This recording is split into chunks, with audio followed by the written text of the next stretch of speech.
Skala prioritas adalah ukuran kebutuhan yang tersusun dalam daftar berdasarkan tingkat kebutuhan seseorang, dimulai dari kebutuhan yang paling penting sampai kebutuhan yang bisa ditunda. Manfaat skala prioritas: 1.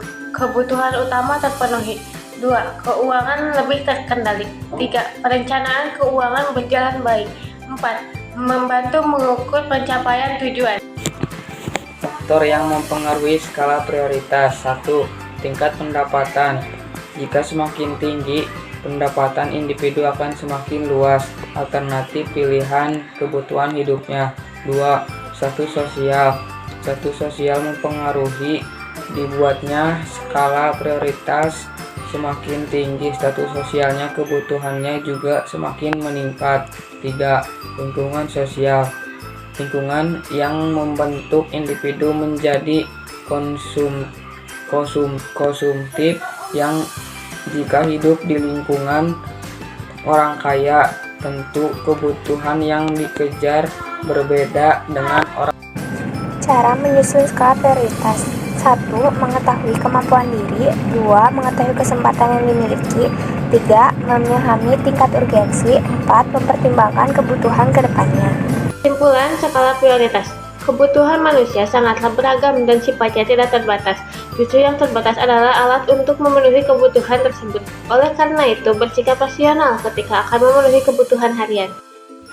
Melinda adalah seorang siswa kelas 10 SMA.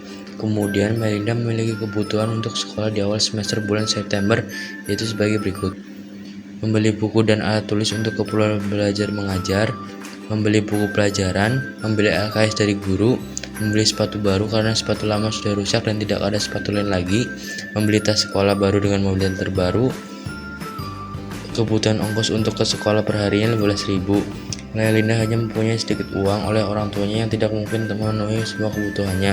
Kemudian untuk menentukan kebutuhan mana yang harus segera dipenuhi, maka Melinda membuat skala prioritas sebagai berikut. Yang pertama, penting dan mendesak, yaitu hal-hal yang benar penting dan tingkat urgensi yang tinggi. Contoh yang pertama, membeli buku dan alat tulis untuk keperluan belajar mengajar dan kebutuhan ongkos untuk ke sekolah perharinya 15.000. Yang kedua, tingkat penting tidak penting tapi mendesak, itu hal yang menurut Anda tidak penting tapi harus segera dikerjakan saat itu juga. Itu contohnya membeli buku pelajaran, membeli LKS dari guru. Yang ketiga, penting tapi mendesak, yaitu hal-hal yang penting untuk diselesaikan namun dapat dicicil secara bertahap. Itu contohnya membeli sepatu baru karena sepatu lama sudah rusak dan tidak ada sepatu lain lagi. Yang keempat, tidak penting tapi tidak mendesak, yaitu hal-hal yang tidak penting dan tidak mendesak tapi tidak diinginkan. Itu contohnya membeli tas sekolah baru dengan model terbaru.